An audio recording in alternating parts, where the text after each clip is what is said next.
প্রিয় বন্ধুরা, দাউদ আলাইহিস সালামের উম্মতেরা কেন বানর আর শুয়োর হইল, এই প্রসঙ্গে আজকে আলোচনা করব কোরআন থেকে। আসুন আপনারা আমার সাথে জানি কোরআন থেকে আল্লাহ কি বলেন এই সম্পর্কে।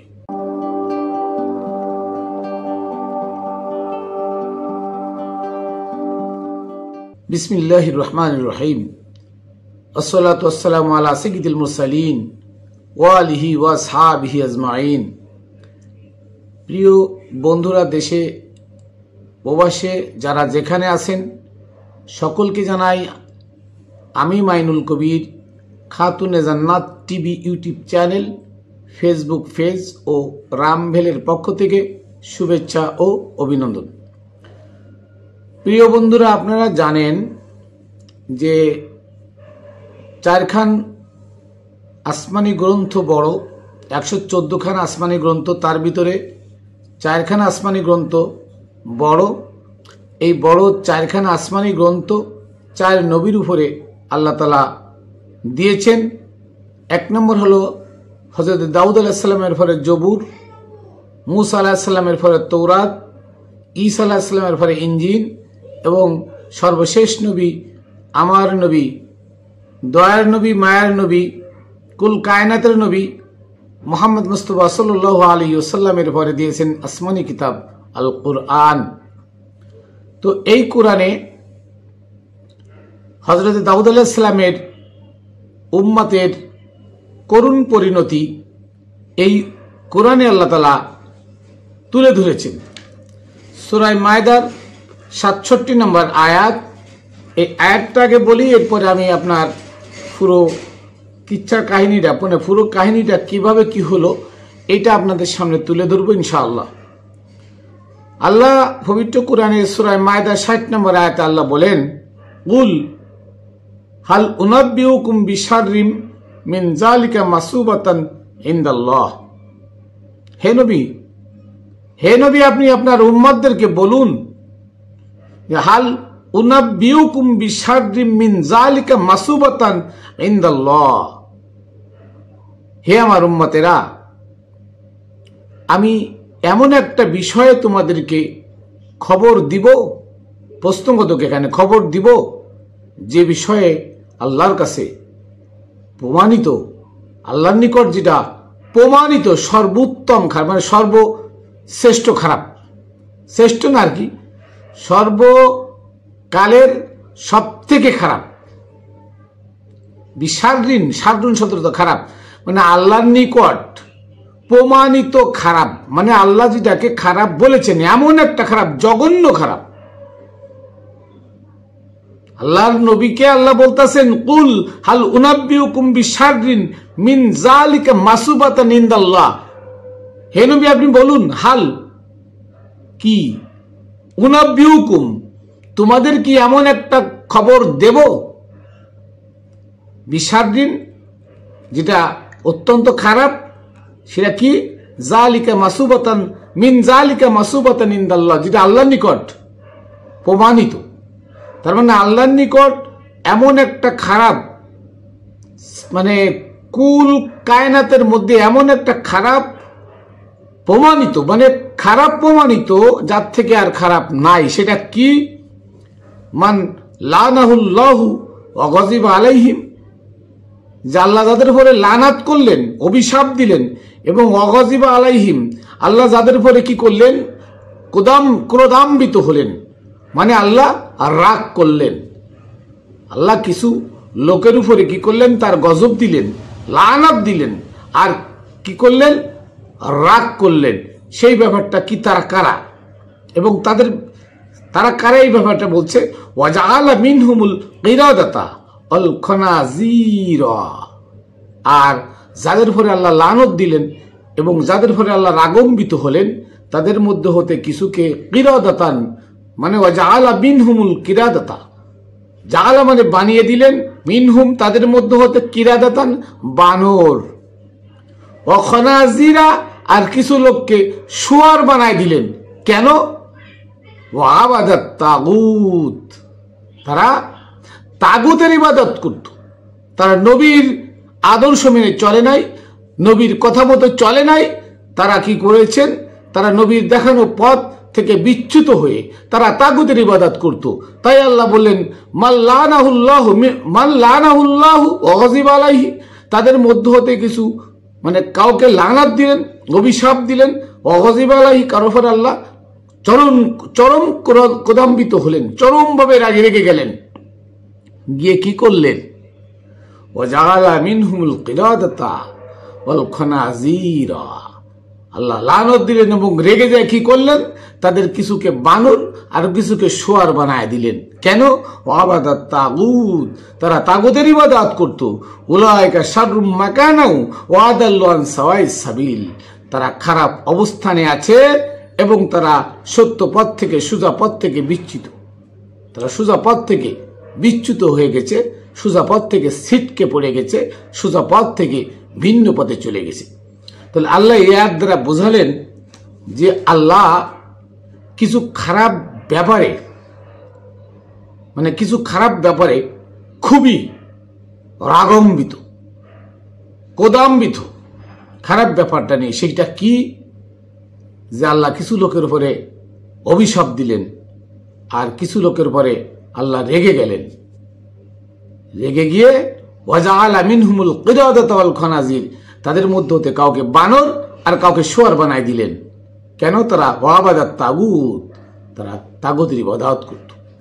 তাহলে এখানে এই আয়াত দ্বারা কোন দিকে ইঙ্গিত করে? কাদেরকে বানর বানালেন, কাদেরকে শোয়ার বানালেন, এটা মোল্লা মুন্সিরা আমাদের কাছে স্পষ্ট করে না। কারণ কি? তাদের ধর্ম ব্যবসা, তারাও কোরআন মানে না, তারা কোরআনের বিরোধিতা করে, কোরআনের বিপক্ষে কথা বলে, কোরআন ছাড়া ইজমা কিয়াস ফিকহ উসুল ইমাম মাযহাব এগুলো মানে, কোরআনের কথা তারা ধারে কাছেও আনে না, কোরআনকে সবের কিতাব বানিয়েছে। তা আসুন এই আয়াতের ব্যাখ্যায় কোথায় যায়, কাদের সম্পর্কে এই আয়াত, তো আসুন এই ব্যাপারে আমি বলি। হযরতে নবী দাউদ আলাইহিস সালাম, সুলাইমান আলাইহিস সালামের আব্বা হযরত দাউদ আলাইহিস সালাম, এই দাউদ আলাইহিস সালাম যখন নবুয়ত করেন, নবী ছিলেন, তো তার অনেক উম্মত, তখন আল্লাহ হুকুম করলেন, হে দাউদ, তোমার তো অনেক উম্মত, তো তারা সঠিক পথে আছে কিনা? দাউদ আলাইহিস সালাম আল্লাহকে বললেন, হ্যাঁ আল্লাহ, আমার উম্মতরা তো আমার সঠিক পথে আছে, আমার কথাই শোনে। আল্লাহ বললেন, তোমার উম্মতকে আমরা পরীক্ষা করব, উম্মতকে রাজি থাকতে বলো। উম্মতদের আল্লাহ দাউদ আলাইহিস সালাম বললেন যে আল্লাহ তোমাদেরকে পরীক্ষা করবে, তোমরা কি ঠিক আছো? পরীক্ষা দিতে পারবে? হ্যাঁ পারবো। আল্লাহ হুকুম দিলেন, হে দাউদ, তোমার আস্তানা যেখানে, নদী থেকে বড় একটা খাল কেটে তোমার আস্তানা পর্যন্ত আনো। কোন পর্যন্ত? তোমার আস্তানা পর্যন্ত আনো। তো দাউদ আলাইহিস সালাম আল্লাহর হুকুমে নদী থেকে খাল কেটে ওনার আস্তানা পর্যন্ত আনলেন। আইনে উনি যখন এই দাউদ আলাইহিস সালামের এই জবুর কিতাব উনি পাঠ করতেন, তখন গরুর বাছুর, গরুর সেবক দুধ খাওয়া বন্ধ করে দিত, পাখি খাবার খুঁজতে যাওয়ার কথা মনে থাকতো না, হারিয়ে ফেলত, মাছ পাগল হয়ে সাগর থেকে ছোট বড় সব মাছ একসঙ্গে দাউদ আলাইহিস সালামের সেই জবুর কিতাব পড়া শুনতে তার আস্তানার কাছে আসত। এভাবে সকল জীব তার এই মানে সুরে, তার সুরে জবুর কিতাব, এই কিতাবের সুর শোনার জন্য, পড়ার সুর শোনার জন্য সকল জিনিস, সকল জীব জন্তু কি হয়তো স্তম্ভিত হয়ে যেত। কাজ কাম, খাবার, আহার যা কিছু আছে সব খাওয়ার কথা ভুলে গিয়ে দাউদ আলাইহিস সালামের জবুর কিতাব মন দিয়ে শুনত। আর দাউদ আলাইহিস সালামের কণ্ঠ আল্লাহ এমন দিছিলেন যে তার কণ্ঠ শুনলে সব পাগল হয়ে যেত, উন্মাদ হয়ে যেত। তো দাউদ আলাইহিস সালাম খাল কেটে তার আস্তানা পর্যন্ত এনে উনি এই জবুর কিতাব পড়া শুরু করলেন। এর ভিতরে সাগরের যত বড় বড় মাছ আছে, বড় বড় মাছ সব ওই খালের ভিতর দিয়ে উনার জবুর কিতাব পড়া শুনত। তখন আল্লাহ বললেন, হে দাউদ, তোমার উম্মতদেরকে বলো তারা শনিবারে মাছ খাইতে পারবে না, শনিবারে মাছ খাইতে পারবে না। আর দাউদ আলাইহিস সালাম তখন তার উম্মতদেরকে বলল যে তোমরা শনিবারে মাছ খাইতে পারবে না, আল্লাহ হুকুম দিয়েছেন, তোমরা এটা মানো কিনা? দাউদ আলাইহিস সালামের উম্মতরা বলল, হে আল্লাহর নবী, একদিন মাছ না খাইলে কি হয়েছে, আমরা শনিবারে মাছ খাবো না? কোনো প্রশ্নই আসে না আমরা মাছ খাবো, শনিবারে মাছ খাইলাম না। তখন দাউদ আলাইহিস সালাম বললেন, আচ্ছা ঠিক আছে, মনে থাকে যেন তোমাদের। তো পরের শনিবারে দাউদ আলাইহিস সালাম আবার জবুর কিতাব পড়া শুরু করলেন। ওই দিন সাগরের খুব সুস্বাদু বড় বড় যে মাছগুলো আছে, সেই মাছগুলো ওই খাল দিয়ে, মানে সাগর থেকে ওই খাল দিয়ে দাউদ আলাইহিস সালামের কাছে আইসে তৌরাত কিতাব, জবুর কিতাব পড়া শুনছে গভীর মনোযোগের সাথে মাছগুলো, পাখি, জীব জন্তুগুলো। তো দাউদ আলাইহিস সালামের উম্মতেরা বাঘ সিংহ এক ঘাটে এসে এক জায়গায় বসে দাউদ আলাইহিস সালামের জবুর কিতাব শুনতেন। উনি এত সুন্দর করে এত সুর দিয়ে পড়তেন। তো ওই দিন বড় বড় মাছ, সুস্বাদু মাছ সব সাগর থেকে উঠে ওই যে নদী, ছোট নদীর মতো কেটে আনছে, জোলা খাল কেটে আনছে, ওই খালের ভিতরে ভরপুর মাছ এসে গেছে। তখন দাউদ আলাইহিস সালামের উম্মতেরা 3 গ্রুপে ভাগ হয়। কয় গ্রুপ? 3 গ্রুপে ভাগ হয়ে গেল। এক গ্রুপ হলো মাছ খাইব, এক গ্রুপ মাছ খাইবও না, বাধাও দিব না, তারা আল্লাহ আল্লাহ করব। আর এক গ্রুপ অল্প কয়জন লোক, সামান্য কিছু লোক, তারা বলল আমরা মাছ খাইতে দেব না, জীবন চলে যাবে তবু নবীর হুকুম, আল্লাহর হুকুম আমরা মেনে চলবো, আমরা মাছ খাইতে দেব না, প্রয়োজনে কুরবানি হয়ে যাব। তো যে গ্রুপ মাছ খাইব তারা দাউদ আলাইহিস সালামের কাছে একটা আরজি নিয়ে আসলো। তারা বলল, হে নবী, হে দাউদ আলাইহিস সালাম, আপনি আল্লাহরে বলেন যে আমরা শনিবারে মাছ খাবো না, আমরা ওই সাগরের পাশে ওখানে জাল দিয়ে অথবা পাটা দিয়ে আমরা ওখানে আটকাই দেব, শনিবার চলে যাবে, প্রয়োজনে রবিবারও চলে যাবে, আমরা সোমবার থেকে মাছ ধরবো আর খাবো। আমরা শনিবারে খাইলাম না, রবিবারও খাইলাম না, অসুবিধে কি? আল্লাহর কথা তো মানলাম, শনিবারে খাইতে নিষেধ করছে, আমরা শনিবারে খাইলাম না, আমরা তারপরে খাবো, আমরা আটকাই রেখে দেব। আর এই গ্রুপে ছিল সব থেকে বেশি লোক, সব থেকে বেশি সংখ্যক লোক এই খাওয়ার দলে ছিল। এরপরের সংখ্যক যারা ছিল মধ্যম, যারা সব থেকে বেশি না তবে বেশির থেকে একটু কম যারা ছিল, তারা বলল, হে দাউদ আলাইহিস সালাম, আমরা মাছ খাবও না, যারা খাইতেছে তাদেরকে আমরা বাধাও দেব না, আমরা বসে আল্লাহরে রাখতে থাকি। আর একদল লোক, অল্প সামান্য কয়েকজন লোক, কারবালার ময়দানে আমার মওলা ইমাম হুসাইনের সাথে কয়জন লোক ছিল? এরম 72 জন লোক, যারা মরতে রাজি কিন্তু মাছ খাইতে দিব না। আল্লাহর হুকুম মাছ খাওয়া যাবে না, তারা মরে যাবে কিন্তু মাছ খাইতে দিব না। এই আল্লাহর হুকুম পালনে দাউদ আলাইহিস সালামের উম্মাত হিসেবে, দাউদ আলাইহিস সালামের কথা পালনে এবং পরীক্ষায় পাশ হওয়ার জন্য সামান্য কিছু লোক তারা নেমে গেল, আমরা মাছ খাইতে দিব না। তো তারা যারা মাছ খাবে তাদের সঙ্গে তারা জিহাদ করে, যুদ্ধ করে, ফাইট করে অনেকেই মারা গেল, আর সামান্য কিছু লোক বেঁচে ছিল দাউদ আলাইহিস সালামের সঙ্গে।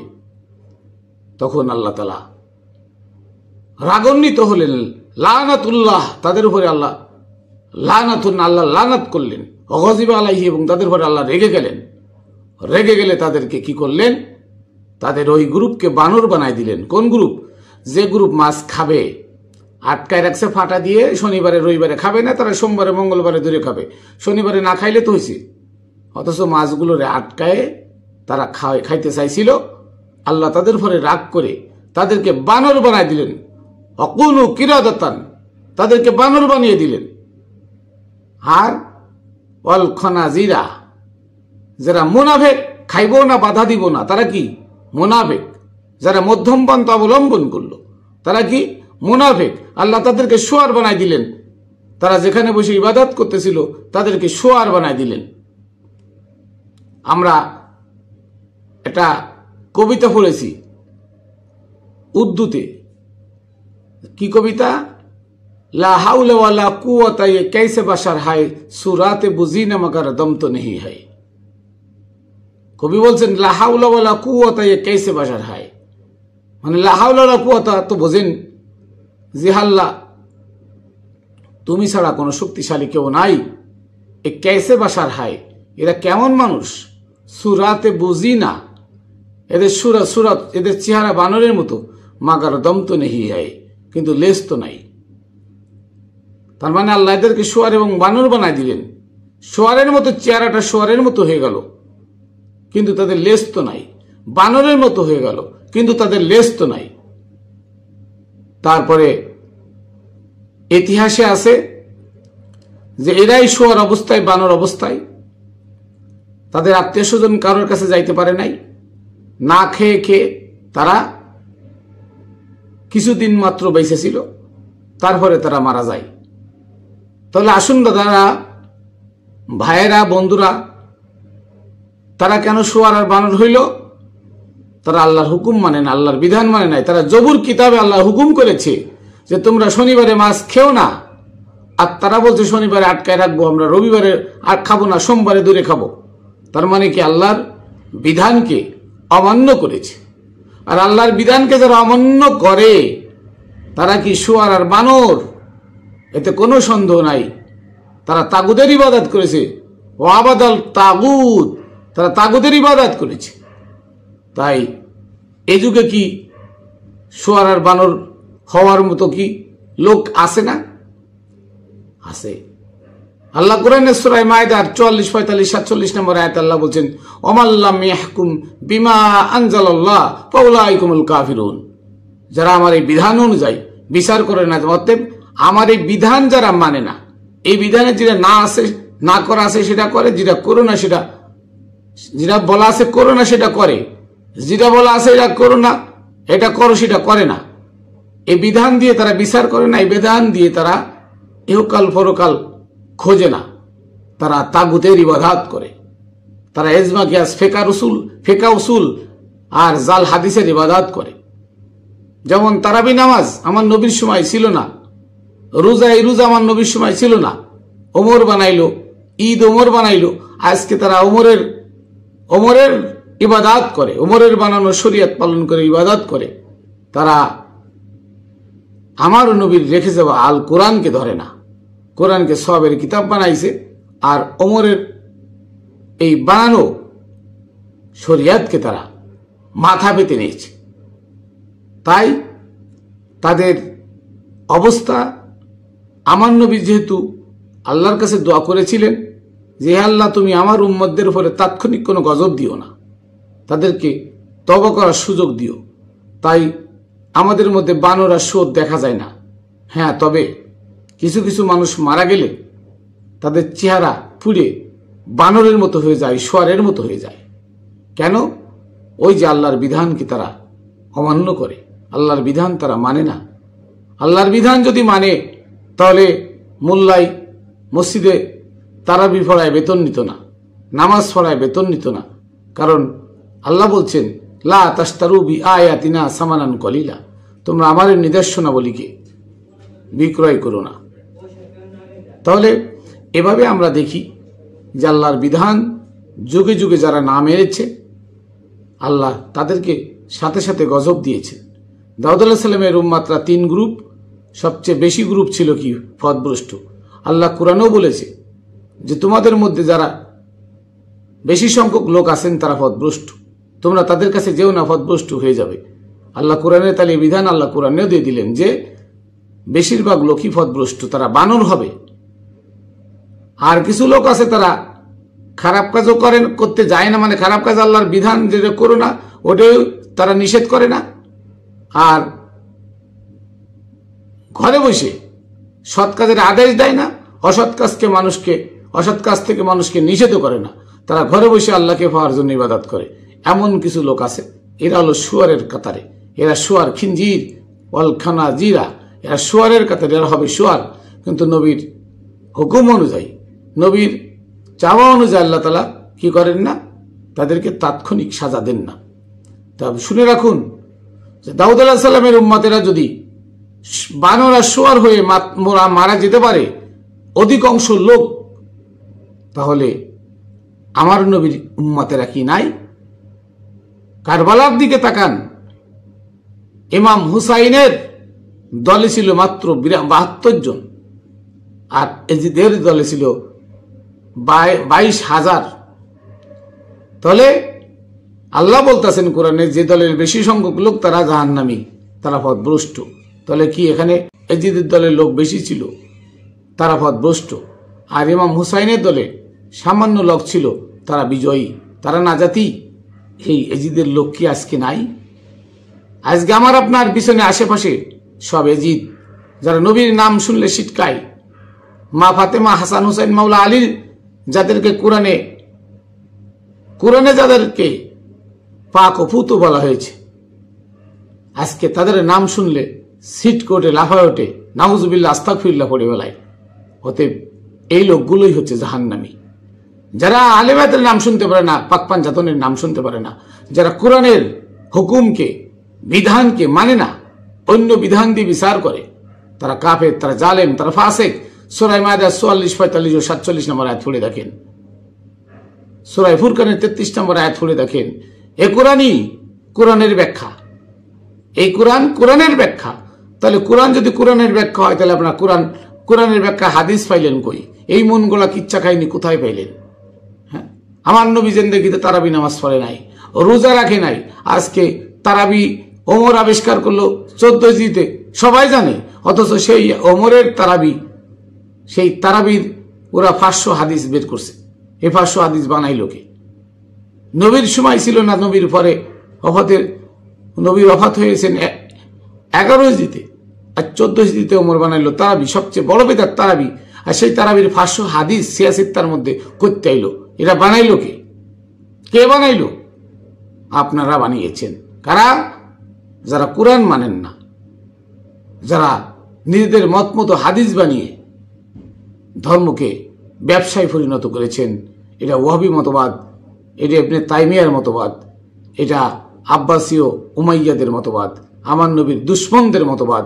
আজকে সেই মতবাদ নিয়ে মসজিদ বানায় সেখানে গিয়ে আল্লাহরে খুঁজতেছেন। আর যাদের রওজাকে আল্লাহ মসজিদ বানাতে বলেছে, হুসু গম্বুজারা মসজিদ বানাতে বলেছে, ওলিয়া উলিয়াদের রওজা, সেটা আপনারা ভেঙ্গে কার ইবাদত করছেন। আপনারাও ওই বানর আর শোরের থেকে কম নয়। কিন্তু আল্লাহর গজব বন্ধ নবীর সাওয়াতে, নাইলে আজকে আপনারও শোয়ার আর বানর হয়ে যেতেন। তো দয়াল নবীর রেখে যাওয়া আহলে বায়ত এবং পাক পাঞ্জাতনকে আমরা যদি আঁকড়ে ধরি, সুন্দর সঠিক পথ আমরা পাব, যে পথে চললে আমরা নাজাত পাব, আমাদের ইহকাল পরকাল মুক্তির ব্যবস্থা হবে। এই কোরআন একটা গাইডলাইন, এই কোরআনটা সকল মানুষের জন্য, আর জিন্দা কোরআন আমানুদের জন্য। যারা আমানু, যারা বায়াত গ্রহণ করেছেন মুর্শিদের কাছে, মুর্শিদ হচ্ছে আমাদের জিন্দা কোরআন। মুর্শিদের জিন্দা কোরআন থেকে আমরা কি হব? আমরাও জিন্দা কোরআনের সংস্পর্শে, ফরস পাথরের সংস্পর্শে আমরা লোহা আস্তে আস্তে করে ফরস পাথর হওয়ার দিকে যাব। আমরা আমানু থেকে মোমেন হব, মোমেন থেকে ফানাবিল্লা, বাকাবিল্লা, আরেফ বিল্লাহ হয়ে যাব। আল্লাহ আর আমার মাঝে কোনো পর্দা থাকবে না। আমি ওই পর্যায়ে গিয়ে নিজেকে মোমবাতি বানিয়ে এই জগতের সকল জীবকে সেবা দেব। এটার নাম ফানাফিল্লা, বাকাবিল্লা, জবিহুল্লাহ। তো যাই হোক, আমি আমার সংক্ষিপ্ত কথা এখানে শেষ করছি। সূরা মাইদা 60 নম্বর আয়াতের ব্যাখ্যা আপনারা শুনলেন। দাউদ আলাইহিস সালামের উম্মত সম্পর্কে আপনারা জানলেন। তো আমি সকল সত্য কথাগুলো আপনাদের সামনে তুলে ধরবো এভাবে একের পর এক। আমার জন্য দোয়া করবেন, আশীর্বাদ করবেন যেন সত্য কথা বলতে পারি। আর আমি আমার সালাম মুক্তি পাক পাঞ্জাতনের পাক দরবারে সুলতানুল হিন্দ গরিবে নওয়াজ খাজা মঈনুদ্দিন সিস্তি রহমতুল্লাহ আলাই আল সানজেরি বাবাজানের পাক দরবারে, ফিরানে ফির দস্তগীর মহিউদ্দিন আব্দুল কাদের জিলানি গৌসুল আজম তার পাক দরবারে, বাবা শাহ আলী বগদাদি সহ সকল আউলিয়া একরামের পাক দরবারে এবং আমার দাদা হুজুর মোতালেব শাহ তার পাক দরবারে এবং আমার গুরু মানিক চান শাহ রহমতুল্লাহ আলাইয়ের পাক কদমে জয়গুরু জয়গুরু। সকলকে Khatune Jannat TV YouTube channel, Facebook page ও রামবেলের পক্ষ থেকে শুভেচ্ছা অভিনন্দন জানিয়ে এখানে রাখছি, আবার দেখা হবে। জয় গুরু।